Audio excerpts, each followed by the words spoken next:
episode of Share the Chalk, a basketball webcast designed with the intention to give coaches and players a platform to share their knowledge.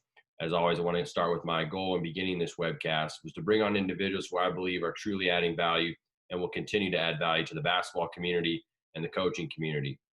Today, we're lucky to have on a skills coach, someone who played at the NAI level, former Morningside Mustang, and current skills coach in Sioux Falls, someone who works with individuals, boys and girls, all the way from elementary school all the way up to pros.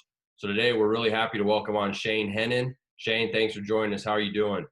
I'm doing well. I appreciate you having me on here. Hopefully I can give you some genuine answers and some value to any questions you might have. So we appreciate it. We appreciate it. I just want to start with your story. I first want to start with kind of where you were at, where you started, where you're at now, and maybe where you see yourself going. Right. So I grew up in a town in Minnesota, southwest corner, kind of right next to Marshall, Minnesota. It's called Minneota. Had a good career there. Got decent enough to get a scholarship to Morningside. Spent 4 years there.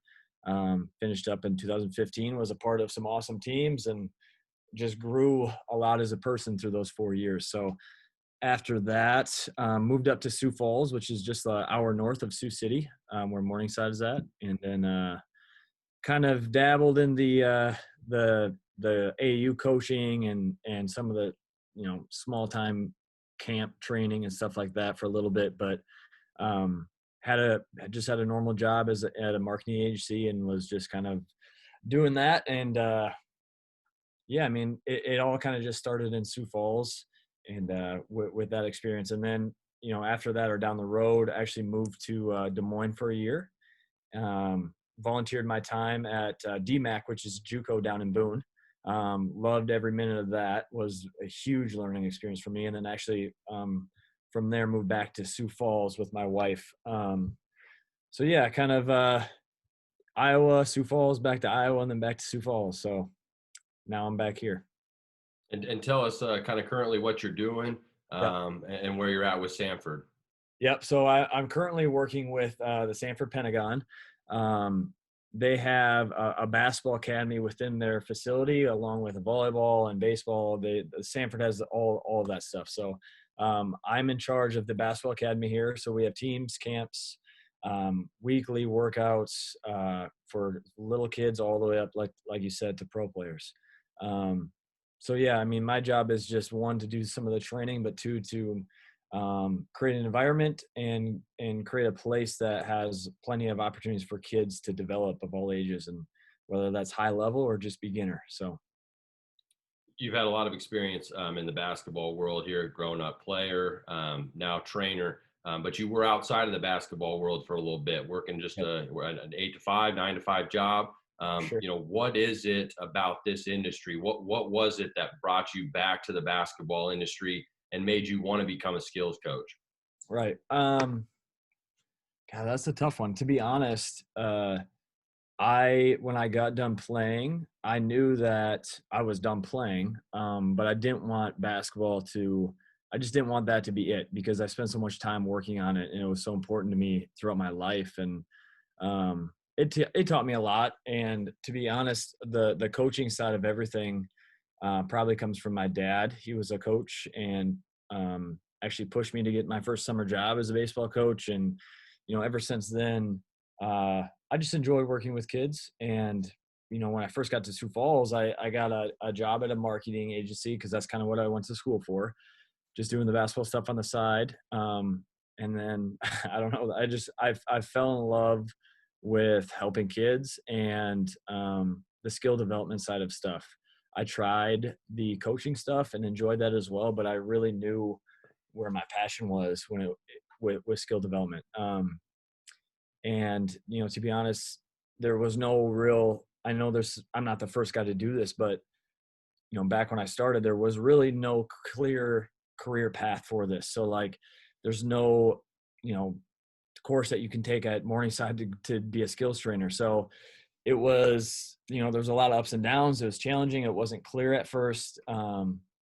But what I did know was that I loved working with kids and I loved the skill development side of stuff. So you just kind of push through some of those questionable times where you're not really sure where it's going and stuff like that. But yeah, I fell in love with the skill development.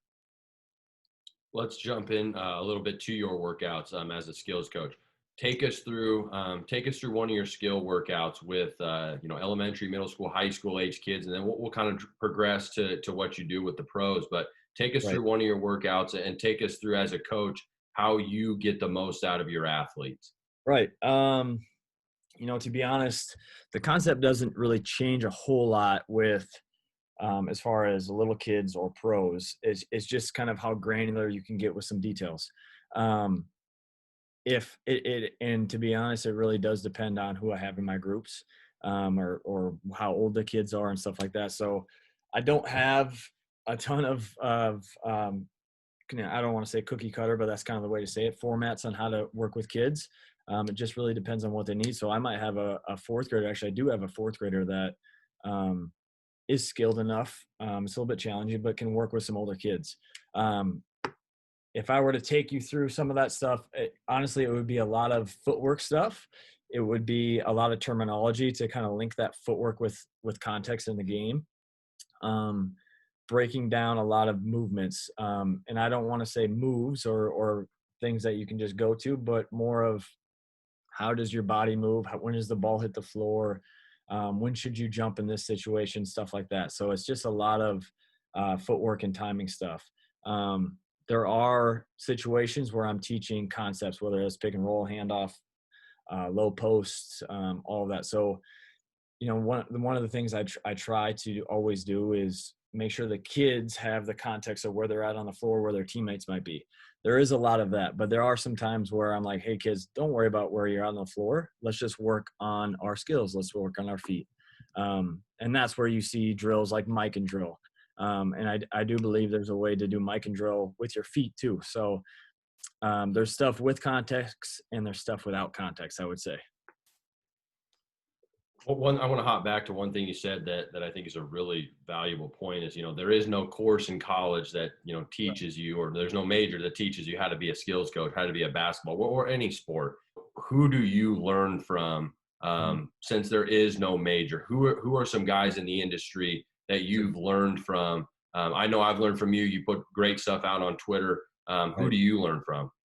Oh man, I remember when I first started, and this is being super honest. When I first started, I had no idea what I was doing. I was just doing stuff that I learned at Morningside or stuff that my dad taught me. Um, and I love my coaches at Morningside, but it wasn't their job to dive super deep into skill development. They were leading a team, they were recruiting, all that stuff. So skill development wasn't necessarily on their hands. I think they were doing their best, and I think my dad was doing their best, but um, I was doing a lot of stuff that I learned there. When I got into the business, I was YouTubing everybody I could think of. I was everything. So it took a while for me to really find the people that I think I got a lot of value from. One of the main guys is Reed OC's up in Minneapolis. Him and I have developed a really good friendship. We talk almost every day, and it's either about the business, it's either about footwork and terminology. We just have a lot of conversations about how can I improve players. Um, so he's honestly probably my number one. Him and DJ Sackman. I don't know DJ personally, but DJ is a great dude to look up and just to see what he's kind of breaking down. But to be honest, I just think there's a huge value in learning from everybody. I call Trent at Morningside a lot, and we'll just talk about kind of the stuff he's doing. I know everybody's kind of got a different way about doing stuff. So I think if I were to tell a person that's, in my shoes or trying to be in my shoes, would be just keep an open mind. You don't have to be this or that. You can kind of develop your own style and take pieces. I think sometimes the issue in skill development is that somebody is all the way on this side and all the way on this side. Nobody can really slide that scale.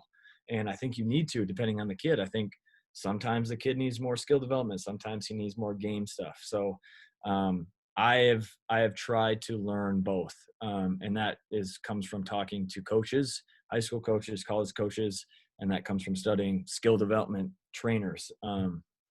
But yeah, I mean, Reed's a great dude. I would encourage anybody just to look him up, and he's got a great website that has a lot of content on it as well.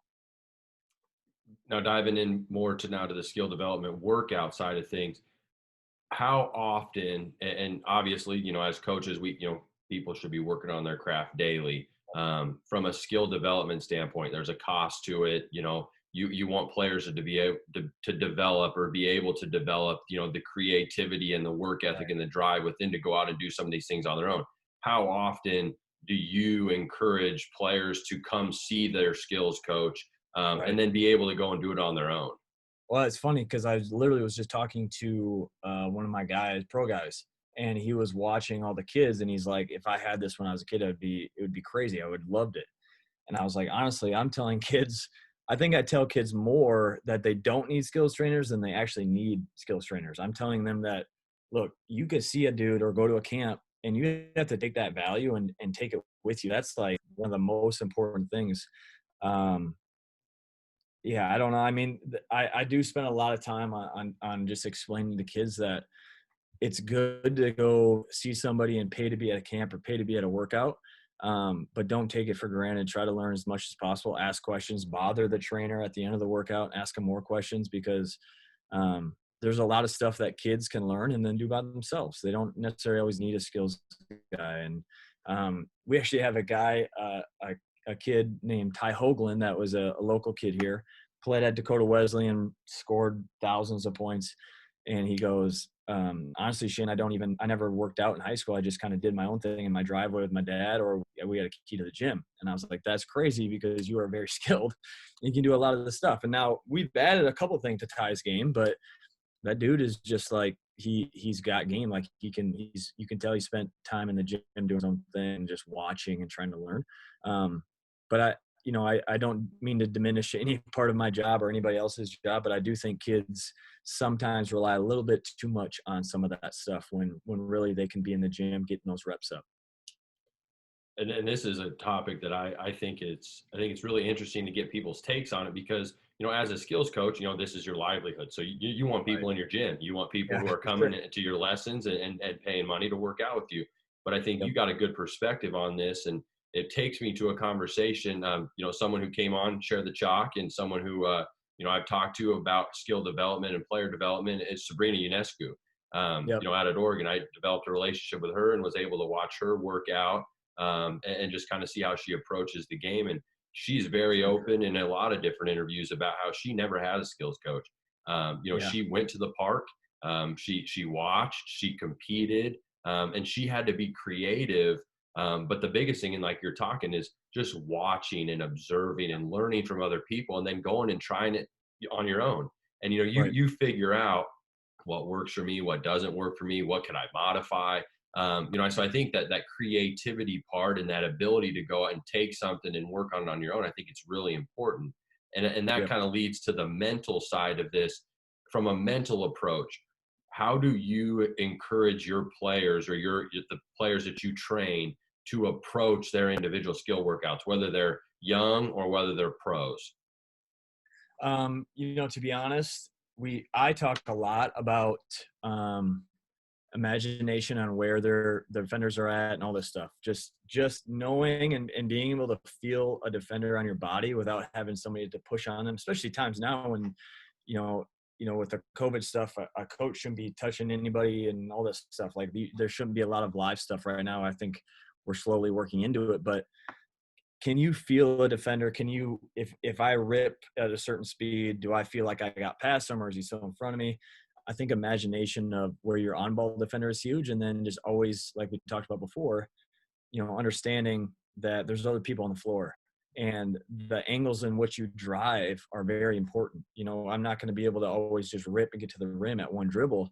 If I'm LeBron James on the left wing, I'm going to need two dribbles to get to the rim still with somebody on my hip, because they're going to be physically pushing me. And I got to be aware of other people's hands. So it's tough because you don't want to create workout robots where they're very good at this stuff and then they get in live play and they can't play. So a challenge is giving them a look and then making sure that they understand the context behind what you're working on. But yeah, it is a challenge for sure.